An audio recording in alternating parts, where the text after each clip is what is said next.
Olá, o meu nome é Luana, assistente social aqui da Social Work na Prática.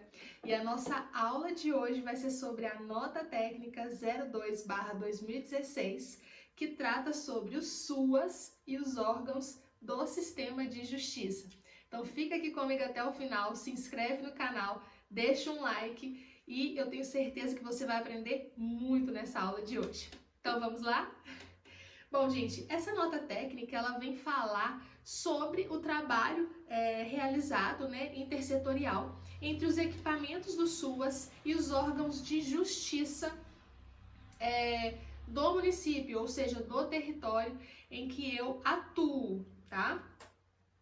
E esse documento, qual é o objetivo dele? Ele descreve qual a natureza do trabalho realizado por nós, equipe técnica do SUAS, e também qual o objetivo dos serviços dos órgãos de justiça. Então ele quer estabelecer ali, ele quer definir quais são as atribuições de cada equipamento e ele também vem falar sobre o que devemos fazer para que cada um trabalhe dentro da sua área, dentro das suas competências, de forma complementar, para que o melhor seja feito, seja desenvolvido para as famílias que são acompanhadas ali dentro do município. Então, gente, vamos lá. O que diz a Constituição Federal sobre a assistência social? Nós vamos fazer um apanhado aqui para que vocês consigam entender o que é cada um dentro do seu aspecto ali normativo, dentro da legislação. Então, gente, a assistência social, ela vem na Constituição Federal de 1988, constituída enquanto política pública, juntamente com a saúde e a previdência social, esse tripé aí, que vem garantir a proteção social dos cidadãos, através do quê? Ofertando serviços, benefícios, programas e projetos socioassistenciais, de forma que, através deles, nós, equipe técnica, trabalhemos para enfrentar as situações de violência, as situações de risco que, às vezes, acomete ali o nosso usuário. Então, a política de assistência social, qual que é o maior objetivo dela? Através dos serviços, programas e benefícios, combater as situações de vulnerabilidade e risco em que aquelas famílias do nosso território se encontram. E como se dá a organização político-administrativa do SUAS? O SUAS, gente, ele tem um comando único e é descentralizado, ou seja, as competências, as atribuições, elas são divididas entre esfera estadual e esfera municipal. Cada um tem a sua atribuição e todos trabalham de forma descentralizada com o comando único, do órgão federal, tá? Então, é o que é constituído, o que é preconizado pelo artigo 5º da Lei Orgânica da Assistência Social. Ou seja, esse artigo ele fala da organização político-administrativa do SUAS.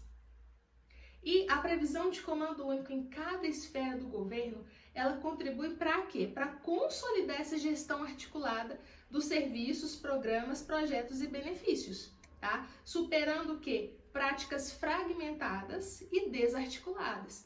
Então, esse novo formato de trabalho descentralizado, o que ele visa, gente? Ele visa, identificar a assistência social como uma política pública setorial que garanta direitos para os nossos usuários. E qual é a função política da assistência? De acordo com o artigo 2º da Lei Orgânica da Assistência Social, LOAS, a política pública ela tem como função a proteção social, a vigilância socioassistencial e a defesa de direitos. E os seus principais objetivos são proteger a vida, reduzir danos e prevenir a incidência de riscos sociais. E aí, gente, a Política Nacional de Assistência Social, ela define quais são as seguranças afiançadas pela política. Então, nós vamos trabalhar aí no nosso cotidiano de trabalho algumas seguranças afiançadas. E quais são elas? Quais são elas? Nós vamos falar sobre cada uma agora para que vocês entendam perfeitamente o que são as seguranças afiançadas e o que cada uma preconiza ali dentro da Política Nacional de Assistência Social. Isso precisa ficar muito claro, porque é isso que nós vamos garantir para os nossos usuários ali no nosso cotidiano de trabalho. Então, a segurança de sobrevivência, o que significa isso? Ela deve assegurar transferência de renda aos indivíduos e às famílias que em determinado momento estão desprovidas de condições básicas para sua reprodução social, ou seja, impossibilitadas de ter um padrão digno de vida, tá? Então, a segurança de sobrevivência é isso, é quando a gente assegura essa transferência de renda, quando a gente assegura, uma condição básica para que essa família consiga se reproduzir dentro da sociedade. A segurança de acolhida, extremamente importante. A acolhida é aquele momento em que a gente faz aquele primeiro atendimento, E a acolhida é quando a gente realiza a escuta do nosso usuário. Nós vamos entender quais são as demandas, quais são as dificuldades, nós vamos começar a entender ali a sua história de vida, para que a gente consiga, através disso tudo, criar um plano de acompanhamento para aquela família, para aquele usuário, para que ele consiga sair dessa situação de violação de direito, de vulnerabilidade, de risco social.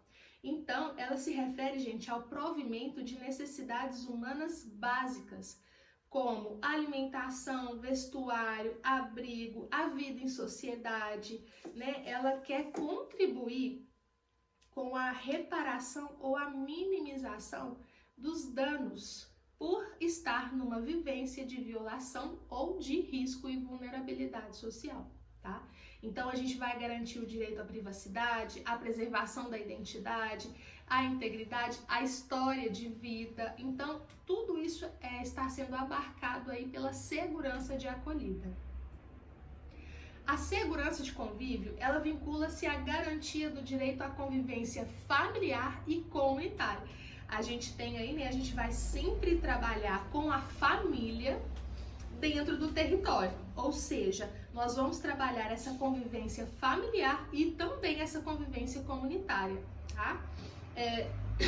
Na perspectiva de quê, gente? De desenvolver essas potencialidades, tanto da família quanto do território, tá?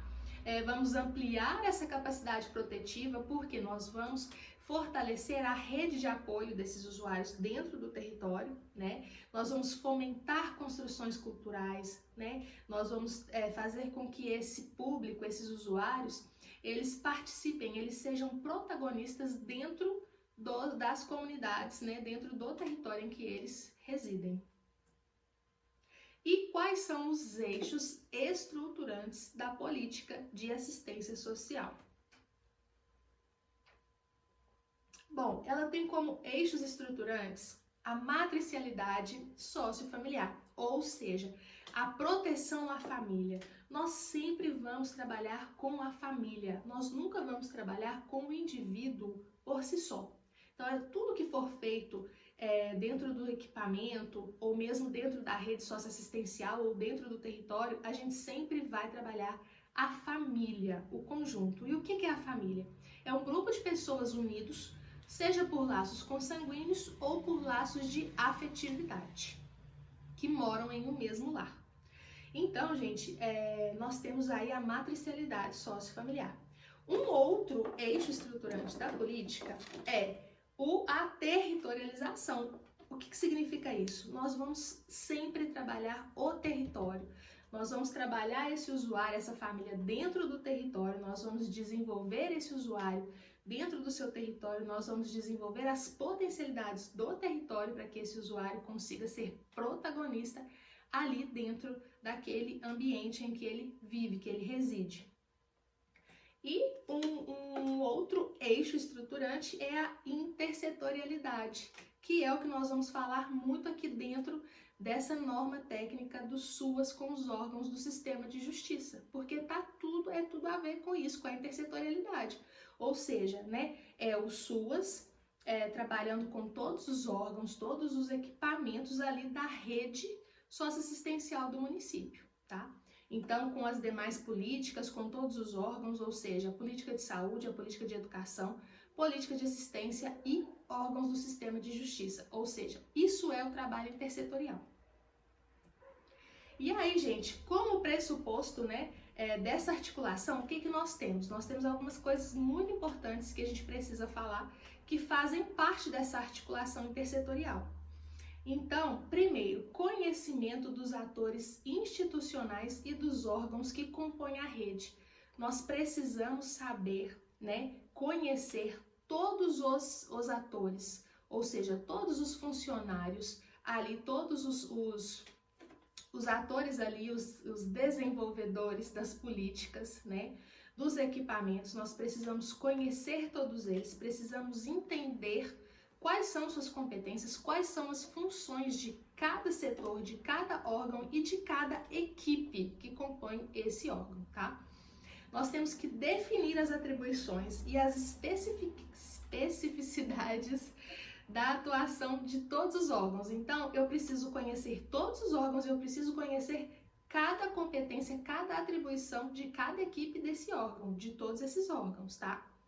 Identificação dos pontos de interseção entre órgãos que compõem a rede. Eu preciso conhecer todos os órgãos que compõem a rede. Eu preciso conhecer todos os fluxos, tá? Todos os protocolos. Isso é muito importante.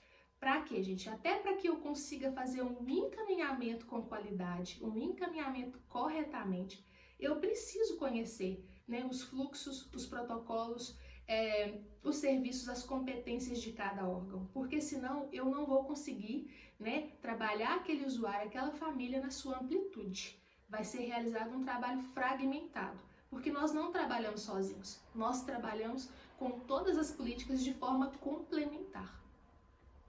A prevenção com vistas a evitar paralelismo de ações, ou seja, nós vamos evitar que mais de um equipamento faça o mesmo serviço ou tenha a mesma atribuição. A partir do momento que eu vou definir o que cada um vai fazer, a gente não vai ter ações repetitivas dentro da rede socioassistencial. E estabelecimento de diálogos, importantíssimo, né, gente, sobre as normativas. Então, nós precisamos conhecer as normativas de todos os órgãos, de todos os setores da rede socioassistencial. Isso é muito importante também, tá? A busca da horizontalidade nas relações. O que seria isso, né? É estarmos todos aqui, ó, no mesmo nível. Não existe um maior, um menor que o outro. Estamos todos na mesma linha. Trabalhamos com o mesmo objetivo, né? Com o mesmo foco. Cada um na sua particularidade, na sua singularidade, complementando o trabalho do outro. E preservação das competências próprias de cada órgão, né? A partir de tudo isso, nós vamos preservar a competência de cada um, porque a partir do momento que eu conheço o que cada um pode fazer, até onde cada um pode ir, a gente vai preservar isso de uma forma linear, de uma forma correta, né? De uma forma que a política ela vai conseguir caminhar da melhor forma possível. Então, gente, cabe à gestão municipal essa articulação institucional, tá? Então, é a gestão quem vai atrás desses órgãos, que vai atrás de toda essa rede socioassistencial, né? Para que, através de fóruns, encontros, eles consigam definir essas estratégias de trabalho, consigam definir esses fluxos de atendimento, como serão realizados os encaminhamentos, né? Eles vão construir todo o processo de trabalho. Então, de que forma? Através de encontros com todos os atores da rede socioassistencial, inclusive os órgãos de justiça, tá? E aí, gente, quando os órgãos, todo mundo já recebeu aí, né, no seu CRAS, no seu CREAS, aquele documento do judiciário solicitando, né, um acompanhamento, solicitando um estudo social. Todo mundo já recebeu um desse. E às vezes a gente fica um pouco perdido sem entender se aquilo é atribuição nossa ou não, né? Então, quando o órgão de justiça ele toma conhecimento de alguma família ou de algum indivíduo que está em situação de vulnerabilidade, que está em situação de violação, né? O que ele faz? Ele vai acionar a rede socioassistencial. Por quê? É quem está ali no território, no cotidiano da família, no dia a dia da família, então ele acaba recorrendo à política de assistência social. E aí, o fluxo de atendimento desses casos, ele precisa ser estabelecido junto com a gestão da política de assistência social, tá? Por quê? Ele precisa analisar, né, o que é a competência da política pública e o que é a competência do órgão de justiça. Então, a partir do momento que esse documento ele chega para a gente lá dos nossos equipamentos, a gestão é que deve fazer esse filtro, a gestão é que precisa, né, conversar, dialogar com esses órgãos de justiça para que cada um faça o seu trabalho, a sua atribuição, né, a sua competência de forma correta. Então, gente, nesse sentido, né, quando o judiciário ou o órgão de justiça ele acaba indo de encontro à política de assistência para solicitar algo a respeito de alguma família que esteja em violação ou em vulnerabilidade, o que é importante? Que os órgãos, né, esses órgãos de justiça, eles dialoguem com a gestão, com o órgão gestor da política de assistência social. Então, antes de encaminhar, antes de mandar para a gente esses documentos fazendo as solicitações, eles precisam conversar com esse órgão gestor para entender o que é atribuição da política de assistência e o que não é atribuição da política de assistência, né? A partir daí, eles vão conseguir determinar, né, quais são os passos, quais são os fluxos de atendimento, quais são os processos de trabalho, para que não haja esse conflito, né, entre a rede socioassistencial em função de uma falta de conhecimento das atribuições e das competências da equipe técnica do SUAS. É fundamental, gente, a gente destacar que o nosso trabalho dentro dos CRAS, dos CREAS, dentro ali, né, dos equipamentos da política de assistência social, nós desenvolvemos um trabalho de atendimento, de acompanhamento da família, ou seja, nós caminhamos junto com a família. Nós vamos tentar desenvolver essa família, essa autonomia, esse protagonismo dentro do território de trabalho. E é isso que está na legislação. Nós não estamos ali para quê? Para investigar, para julgar, para punir, né? Para averiguar denúncias. Nós não estamos ali para isso. E a partir do momento que nós passamos a desempenhar esse papel, nós vamos fragilizar o nosso vínculo com aquela família que nós atendemos e acompanhamos no equipamento, lá no território.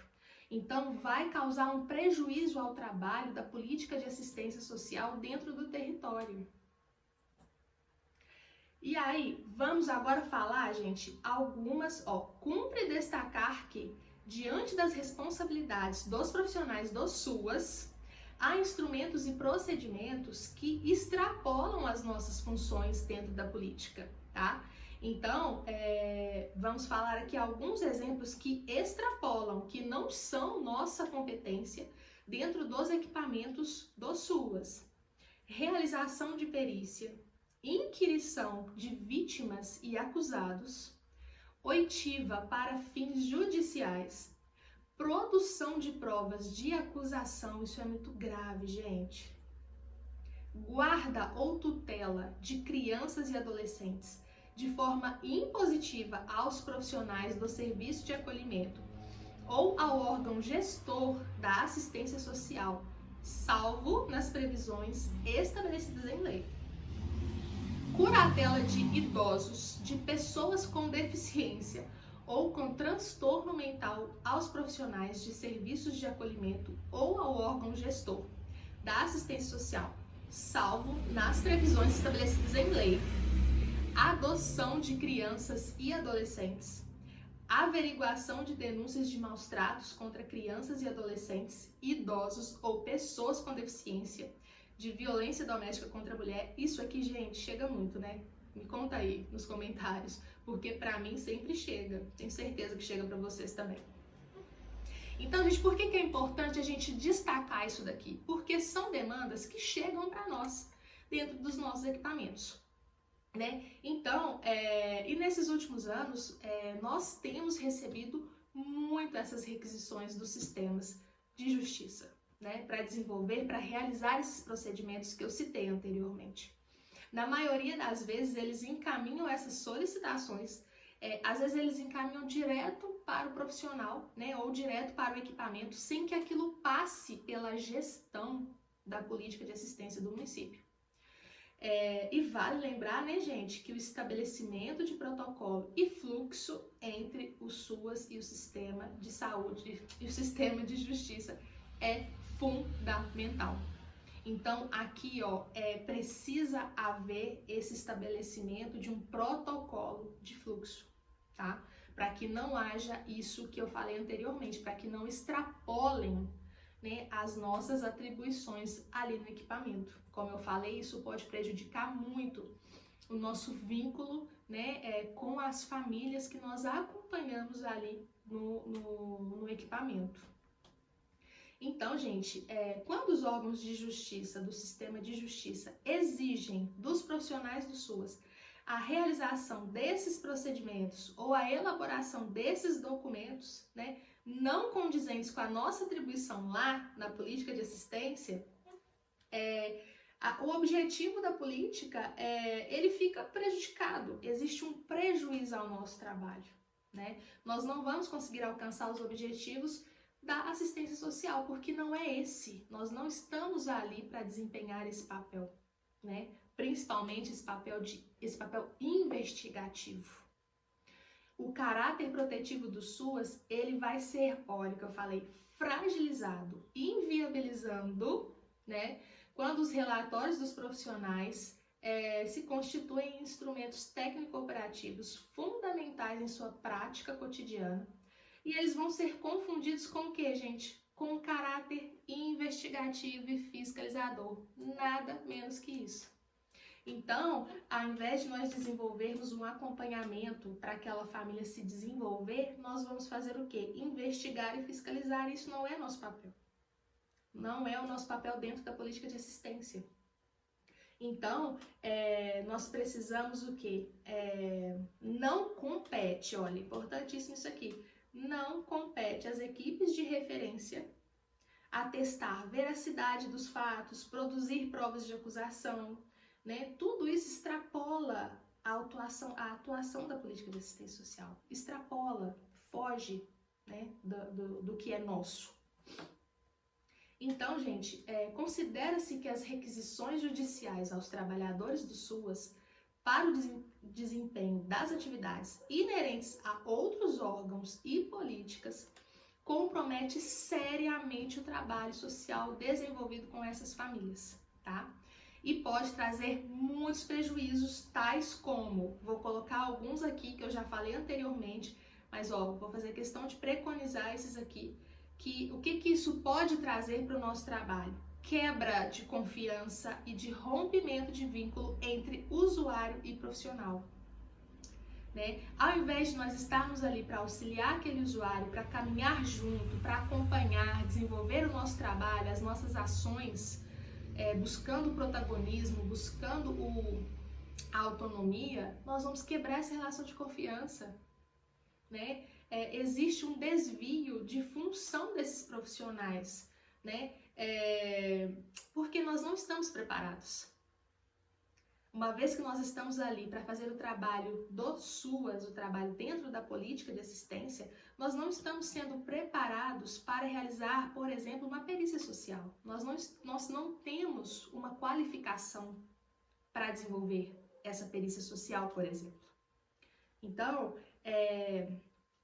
isso também perpassa, né, por um desvio da função.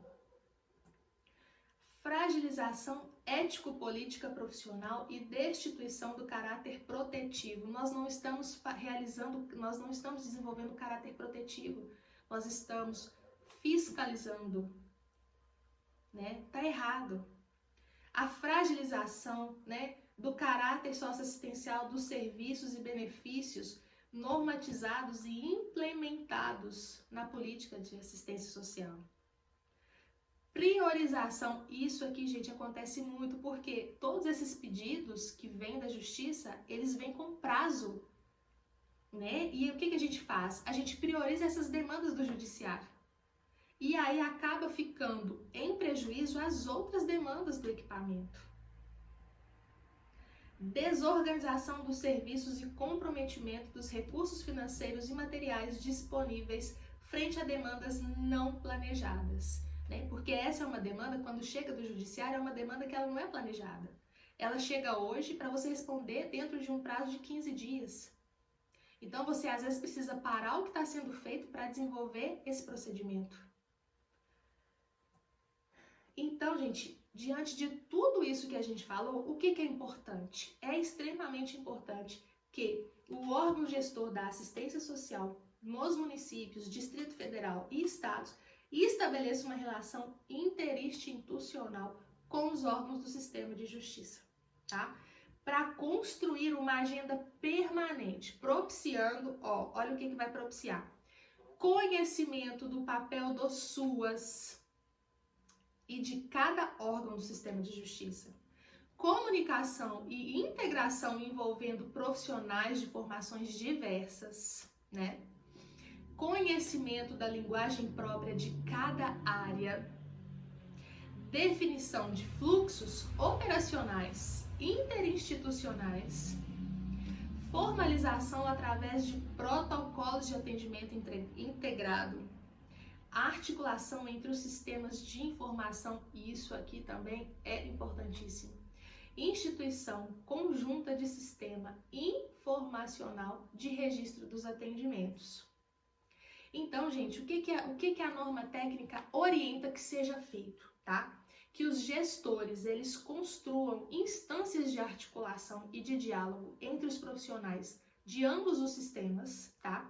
Criando esses espaços permanentes, ou seja, não é criar um fórum aqui hoje, daqui 5 anos criar outro, não. São espaços permanentes de troca, de conhecimento, de papéis de responsabilidades de cada ator envolvido, né, para que realmente exista uma relação aí horizontal, né, e que vai fazer com que cada um respeite o espaço do outro. Cada órgão, cada equipamento respeite o espaço do outro, tá? Sempre considerando a autonomia e a especificidade de cada sistema. Então, o que eles recomendam? Fóruns interinstitucionais, grupos de trabalho. Gente, grupos de trabalho eu acho sensacional. Rodas de conversa, né? Entre outros espaços de discussão.